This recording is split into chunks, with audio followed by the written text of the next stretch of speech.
Olá, meus queridos, graça e paz da parte do nosso Senhor e Salvador Jesus Cristo seja sobre a sua vida e que bom poder estar aqui com você mais esse dia para meditarmos na palavra de Deus, falarmos do Senhor que é a fonte das nossas vidas, amém?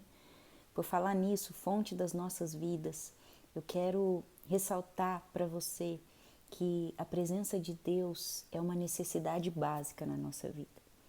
Embora hoje muitas pessoas vivam como se a presença de Deus na vida delas não fizesse a diferença, eu estou aqui hoje para dizer para você que a presença de Deus é uma necessidade básica nas nossas vidas, né? O que é uma necessidade básica? Aquilo que eu não vivo sem. Por exemplo, comida. Eu não vivo sem comida. Eu não vivo sem comer. O oxigênio. Eu não vivo sem o oxigênio. Eu não vivo sem respirar, né? Então, é uma necessidade básica. Eu preciso daquilo para sobreviver. E a presença de Deus, ela é a mesma coisa nas nossas vidas, né? É por isso que às vezes nós vivemos tão perdidos e tão famintos, tão sedentos, tão incompletos, porque nós tentamos suprir a nossa fome, a nossa necessidade de Deus em outras coisas. E uma necessidade básica, ela não pode ser suprida por outra coisa. Por exemplo, quando você está com fome, você precisa comer. Não adianta você falar, olha, eu vou deitar ou eu vou descansar um pouquinho. A hora que você acordar, você continua com fome, né? Porque você precisa é comer. Para matar a fome, você precisa é comer. Não adianta você ir dormir. Não adianta você tentar saciar a sua necessidade de comida com qualquer outra coisa. A mesma coisa acontece com Deus, com a presença de Deus nas nossas vidas. A presença de Deus, o relacionamento, a intimidade com Deus, ouvir Deus falar, deixar Ele trazer aconchego, consolo para o nosso interior, nos adorarmos a Ele, nos rendermos a Ele. Isso é uma necessidade básica e não pode ser suprida com outras coisas. Muitas pessoas têm tentado suprir os seus vazios, a falta de Deus, com amizades, com compras, com fama, com conquistas profissionais, com casamentos, quem sabe tantas coisas e que acabam por deixar um buraco ainda maior, porque a necessidade básica das nossas vidas é nos relacionarmos com Deus. Ele conhece o seu coração, Ele sabe das suas necessidades, amém? E o que tem de mais lindo no relacionamento com Deus é que Ele mostra exatamente o que é o correto a se fazer, o que é o errado a se fazer. E não existe segurança maior na vida de uma pessoa que ouvir de Deus a direção a ser tomada, né? É tão gostoso quando nós temos a segurança de contar com o conselho de alguém que sabe o que fazer. Pois é, Deus é esse alguém. Ele sempre vai te dar um conselho do que fazer da maneira correta. Então, antes de todas as coisas, depender de Deus traz calma, traz descanso para as nossas almas, para o nosso espírito, né? Depender de Deus é saber que Ele vai te conduzir da maneira certa. Depender de Deus, muitas vezes, nos livra do mal. Depender de Deus nos leva a andar na contramão do mundo, sim. Você quer ver o que a palavra dele diz lá no livro de Romanos, capítulo 12, verso 2, ele diz assim: Não vivam como vivem as pessoas deste mundo, mas deixem que Deus transforme a mente de vocês de uma completa forma, uma completa mudança na mente de vocês. Assim vocês conhecerão a vontade de Deus, isto é, aquilo que é bom, perfeito e agradável a Ele. Amém? Hoje, queridos, nós vivemos muita influência, muitas pessoas ensinando o que é certo ou errado, muitas pessoas pervertendo ou invertendo os valores do nosso mundo. E Deus fala aqui exatamente, Ele fala claramente, não vivam como vivem a maioria das pessoas neste mundo, mas deixem que Deus os transforme por meio de uma completa mudança na mente de vocês.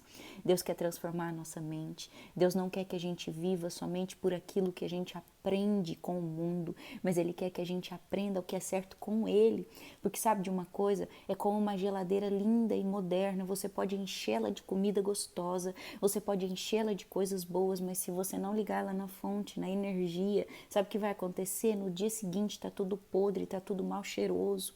As pessoas hoje acham que é só uma questão de conquistas, de correr atrás de sonhos, de felicidade do mundo, felicidade mundana, felicidade do que está relacionado somente a essa terra e se esquecem das coisas eternas, se esquecem do que vem de Deus.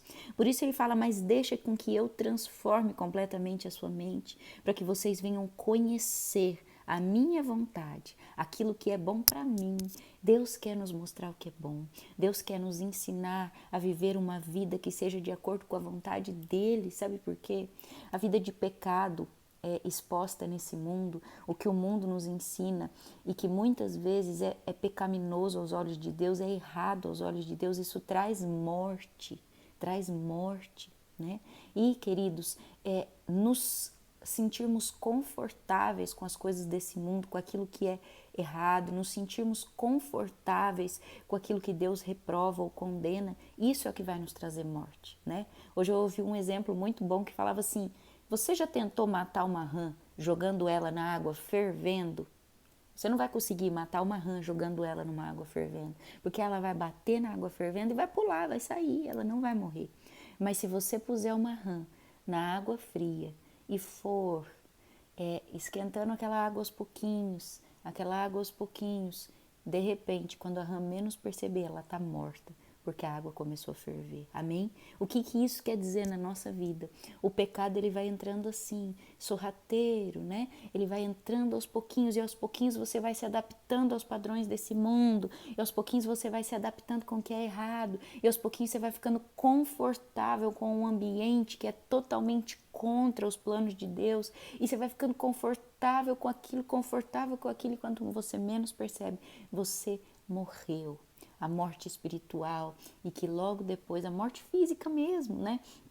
Porque pior do que morrermos aqui para essa terra é morrermos para a eternidade, morrermos a segunda morte que a Bíblia fala, que é a morte em que quando o nosso espírito vai para longe de Deus definitivamente, essa é a pior morte, né?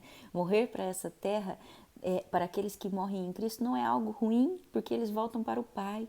Mas a segunda morte, que fala da morte do nosso espírito, que é a separação total de Deus, essa é a pior, né?